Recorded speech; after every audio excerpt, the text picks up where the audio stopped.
Namaku Bang Guys. Setidaknya, begitulah orang-orang memanggilku. Aku, seorang YouTuber.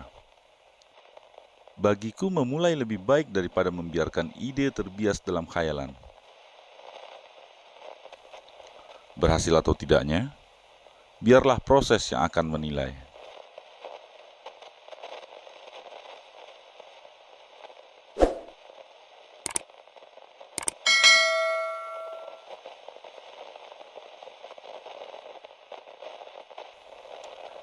Buat konsep, matangkan perencanaan, lalu eksekusi.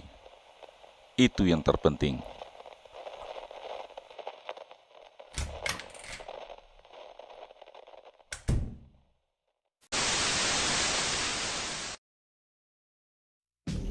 Assalamualaikum warahmatullahi wabarakatuh. Hai guys, masih bersama Bang Guys Channel. Kali ini Bang Guys mau pergi ke Ulakan di daerah Pariaman, masih di Provinsi Sumatera Barat. Di sana guys, ada makam salah seorang penyebar agama Islam yang terkenal di Nusantara. Siapa dia? Beliau adalah Syekh Burhanuddin. Tapi sebelum itu guys, kita akan mereview dulu Masjid Agung Sumatera Barat, karena ada salah satu subscriber Bang Guys merequest untuk direview. Oke guys, jangan lupa di klik subscribe, di like dan komen ya guys. Tetap ikuti Bang Guys Channel. See you.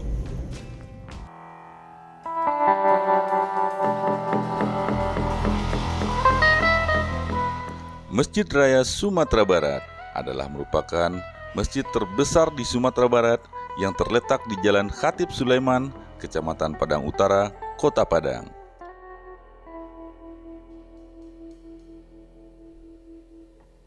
Diawali peletakan batu pertama pada tanggal 21 Desember 2007 dan pembangunannya tuntas pada 4 Januari 2019. Masjid ini memiliki keunikan, yaitu tidak memiliki kubah layaknya masjid-masjid yang lain. Atap masjid berbentuk persegi yang melancip di 4 penjurunya, mengingatkan bentuk bentangan kain ketika 4 kabilah suku Quraisy di Mekah berbagi kehormatan memindahkan batu Hajar Aswad. Bentuk sudut lancip sekaligus mewakili atap bergonjong pada rumah adat Minangkabau, rumah gadang. Bagian lantai dilengkapi dengan karpet permadani berwarna merah, merupakan hadiah dari pemerintah Turki.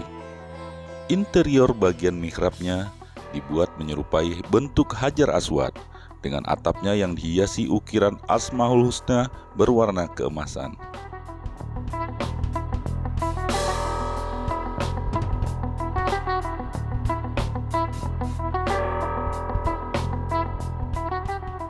Masjid Raya Sumatera Barat ini dirancang untuk tahan gempa hingga 10 magnitudo dan dapat dijadikan shelter evakuasi jika sewaktu-waktu terjadi bencana gempa.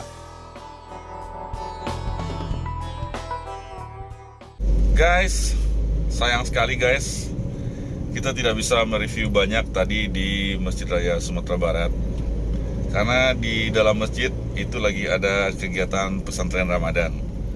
Tapi nggak apa-apalah, sedikitnya kan tadi udah Bang Guys coba liput sedikit ya. Jadi bagi subscriber Bang Guys bisa mengetahui sedikit banyaknya tentang Masjid Raya Sumatera Barat. Nah, sekarang kita akan melanjutkan perjalanan menuju Ulakan. Kita akan jalan di belakang Bandara Internasional Minangkabau. Dan berhubung waktu udah jam sholat zuhur, kita akan sholat dulu di Masjid Bandara Internasional Minangkabau. Ikuti terus perjalanan Bang Guys ya guys. Kita menuju ke makam Syekh Burhanuddin Ulakan.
Assalamualaikum warahmatullahi wabarakatuh, guys. Kali ini Bang Guys sudah sampai di Bulakan, tepatnya di Surokete. Nah, Surokete ini dulu Syahdan merupakan tempat rumahnya Syekh Burhanuddin. Dan kali ini Bang Guys bersama Tuanku Khalifah. Saya Heri Firmansyah, gelar saya Tuanku Khalifah. Saya bertempat tinggal di Korong, Kota Panjang Timur, Kelapa Desa di Bulakan. Ya, sekembali Syekh Burhanuddin, disinilah beliau bertemu dengan garis yang secara materialnya dari keturunan Cukwi Cati Bilang Pandai. Berarti di sini dulu benar ini rumah beliau di sini. Ya. Kemudian sekarang rumah itu udah nggak ada, berarti diganti dengan Surokete ini ya? Rumah itu terbakar. Oh, terbakar. Ya, sekitar 200 tahun sebelum setelah meninggal dunia, rumah tua kami itu terbakar. Terbakar, berarti yang terselamatkan hanya sebuah lemari. Disitulah tersimpannya peninggalan Syekh dan manuskrip kitab-kitabnya Syekh Burhanuddin. Itu yang terselamatkan. Seluruhnya rumah itu sudah habis api ya? Kalau untuk di Surau Pondok Kete ini peninggalan Syekh Burhanuddin yang tersimpan itu adalah jubah 4 helai, kemudian peci, kemudian ikat pinggang, kemudian puluhan manuskrip, betul, kitab-kitab kuno. Menurut sejarahnya, jubah dan peci dan kitab ini adalah amanah dan pemberian ijazah dari Syekh Abdul Rauf Asigil, guru daripada Syekh Burhanuddin. Guru dari Syekh Burhanuddin. Berarti ini udah termasuk cagar budaya berarti Tuanku? Udah termasuk cagar budaya. Masuk cagar budaya. Ini terakhir nih Tuanku, tadi kami sempat bingung nih dalam perjalanan ke sini, ada kami temukan beberapa masjid dan surau peninggalan yang ada rekam jejaknya Syekh Burhanuddin. Seperti sekarang di Surokete. Ini dulu kan ceritanya dulu rumahnya Syekh Burhanuddin. Nah, terus kita tadi di Tanjung Medan juga ada menemukan, Tanjung Medan ya nama daerahnya. Ya, itu ada surau Syekh Burhanuddin. Terus di apa lagi Kapalokoto ya? Kampung Koto itu ada Masjid Syekh Burhanuddin. Betul. Nah, di sana ada lagi makam Syekh Burhanuddin. Nah, itu bagaimana itu? Oke. Jadi begini Bang Guys. Berarti rumahnya di sini. Jadi sekembali kita urut dulu ke belakang. Setelah Syekh Burhanuddin ini diterima kehadirannya di Bulakan, beliau berteman dengan Idris dan Mangkuto Alam ini. Pada suatu hari beliau dibawa oleh Idris ke Tanjung Medan. Oh, berarti belum di sini tinggal, belum di sini. Dibawa beliau ke Tanjung Medan. Ketika perjalanan dari Lantak Palagadang menuju Tanjung Medan ini, beliau bertemu di Tokoh Nan Panjang atau Koto Panjang yang menjadi korongnya sekarang Koto Panjang, di dalam tambunya Tokoh Nan Panjang. Kenapa dulu di pinggir sungai belakang ini ada banyak kapal-kapal kecil semacam pasar-pasar kecil di sini berjejeran, ada yang memuat kelapa, pisang untuk dibawa ke dermaga. Nah, ada sebuah dermaga yang dulu digunakan. Jadi bernamalah di dalam lokasi Koto Panjang, Korong Koto Panjang sekarang ini dahulu namanya Tokoh Panjang. Kapal-kapal berjejeran di sini. Di sinilah beliau lewat. Ketika beliau berjalan, bertemulah dengan seorang perempuan. Nah, kemudian perempuan ini bertanya, Idris, dari mana engkau? Kata si perempuan, aku dari menjemput temanku. Oh, ini teman kamu? Ya. Kemudian si perempuan bertanya, dari mana nak? Saya dari Aceh. Nah, di mana kampung nak? Kampung saya dari situ. Apa suku anak? Suku saya Guci. Guci? Merindinglah ibu tadi mendengarkan Guci ini. Kemudian, oh Guci berarti anak saya kamu. saya. Anak kemenakan. Ya. Kemudian dia tanya, di Sintu itu di mana rumahmu? Rumah orang tuamu. Siapa datukmu? Nah, iya. Beliau katakan rumah saya di Sintu, di dekat pasar Sintu. Datuk kamu siapa? Seperti itulah pencekraman pembicaraan di sana. Nah, kemudian beliau katakan, berarti kamu adalah anak saya. Saya adalah keturunan juga dari Cupik Cati Bilang Pandai. Garis dari Putih Akalundang.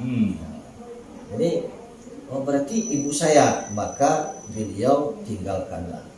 Sebelum ditinggalkan, berarti ibu adalah ibu saya. Kalau begitu caranya, saya titipkanlah semua pemberian guruku, mohon ibunda jaga. Maka tinggallah jubah, peci, Al-Quran, dan kitab-kitab beliau itu di sini, Surau Kete. Surau Pondok Kete. Surau Pondok Kete. Surau Pondok Kete. Dahulunya sebuah rumah kecil. Jadi setelah itu beliau melanjutkan perjalanan, dibawalah beliau oleh Idris ke Tanjung Medan. Di dahulu adalah Tanjung Yang Bamedan. Tanjung Yang Bamedan. Yang Bamedan. Dahulunya di sana itu adalah Padang Hilalang. Padang Hilalang. Banyak rumput-rumput hilalang di sana. Jadi di sana itu di Tanjung Medan atau Tanjung Yang Bermedan ini adalah satu tempat yang sangat unik. Nah, arti sangat uniknya seperti ini, Bang guys. Di Tanjung Yang Bermedan ini semuanya orang berkumpul dan semua kegiatan di sana diadakan. Semua kegiatan seperti apa? Judi, pasar buang ayam, kegiatan non-Islam negatif ya. Tanjung Bermedan.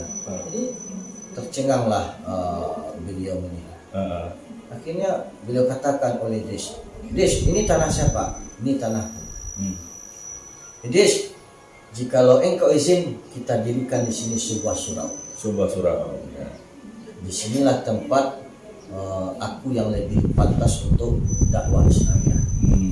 Akhirnya beliau dirikan itu sebuah surau ya. Berarti rumah di sini Surau Pondok Kete, mengajar di Surau Tanjung Medan. Nah, kalau yang di masjid yang itu, masjid setelah Islam berkembang, tentu semacam Jumat itu harus berjamaah sesuai hukum fikih.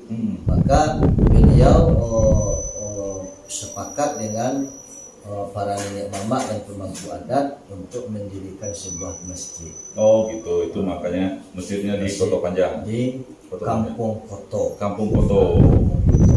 Itu masjid tertua di Sumatera Barat. Berarti bangunan ini masih asli atau udah ada di rehabnya? Ya, kalau bangunan sekarang karena dampak gempa 2009 hancur, kemudian dibangun oleh TV One. Ya. Berarti yang tinggal apa aja? Tapi ciri-ciri bangunan dan visi bangunan masih seperti dahulu kala, menyerupai seperti dahulu. Dimakamkan, akhirnya Syekh Burhanuddin meninggal, dimakamkan di Ulaan. Jadi ini dia mengajar di sana, beraktivitas di sana, ya kan. Kemudian kalau aktivitas untuk hari-hari besarnya seperti Jumat, Jumat di Kampung Koto. Jadi menyebar luaslah tentang keberadaan ajaran Islam itu di Ulaan ini. Jadi setelah 43 tahun beliau berdakwah mengembangkan agama Islam sekaligus mengembangkan tentang thariqah itu, maka beliau meninggal dunia. Digalilah kuburan di Tanjung Medan. Kuburan digali dekat pesantren ya? Ya, dekat pesantren, dekat surau ya. Surau. Kuburan digali. Ketika itu mayatnya jasadnya dah nggak ada lagi. Setelah dimandikan, setelah dikafani, ya kan, Syekh Burhanuddin ini mau dikuburkan, tinggal kain pocongnya aja lagi, kain kafannya, Kain kafan. artinya jasadnya sudah nggak ada. Jadi di saat itulah orang tercengang, para peraya, para murid dan murid-murid beliau dan masyarakat tercengang. Akhirnya tercengang tadi itu sebuah peristiwa yang mencengangkan, timbullah puji-pujian dan sholawat. Akhirnya menjawab juga sholawat di udara, yang mana sholawat ini mengarah ke dari Tanjung Medan itu mengarah ke arah Ulakan. Jadi sesampai di komplek makam yang sekarang ini Tampe Ulaan itu, ketika itu sholawat hilang, yang kuburan Muncul. sudah ada. Sudah ada. Ini wallahu a'lam bishawab. Walau Wallahu a'lam bishawab. Jadi cuma saya punya analisa seperti ini, Bang guys. Kalau kita rujuk kepada sejarah awal, sekembali Syekh Burhanuddin, beliau tancapkan pinago biru. Pinago biru. Beliau amanahkan di sana, Idris, jikalau saya nanti meninggal, kuburkan saya di sini. Jadi bisa jadi ketika Syekh Burhanuddin wafat di Tanjung Medan itu, amanah ini tidak teringat oleh Idris. Karena beliau itu adalah seorang ulama sufi, kata bayang kata sampai, ya nak? Karena beliau itu orang yang arifi billah, orang yang tajam mata hatinya, orang yang sampai kepada Allah. Nah, itu yang nggak bisa kita ukur itu. Luar biasa guys ilmu kita pada hari ini. Di bulan Ramadan kita dapat ilmu tentang ulama penyebar agama Islam di Pariaman dan Minangkabau. Ya, terima kasih. Oke, Bang Is izin pamit dulu. Domo arigatou gozaimasu. Sayonara.